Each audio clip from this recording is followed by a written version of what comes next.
E parliamo di Brasserie che diventa Jukebox il venerdì sera. Un saluto a tutti da parte di Andrea Bolognese, benvenuti, buon ascolto ovviamente dalla pagina Facebook il blog di Adria del Polesine, che però vi suggerisco che è meglio il gruppo, ecco, senti che italiano forbito.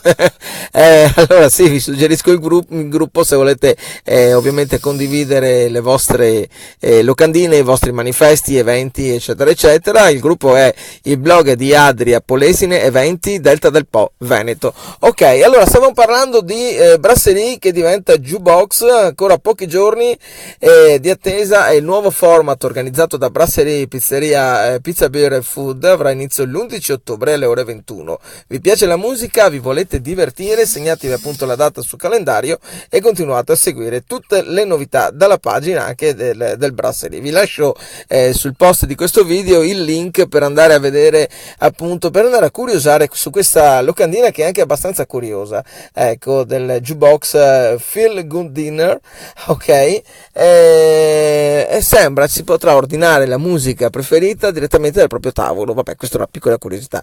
Comunque vi lascio il link sul post del video, così andate a vederlo con i vostri occhi.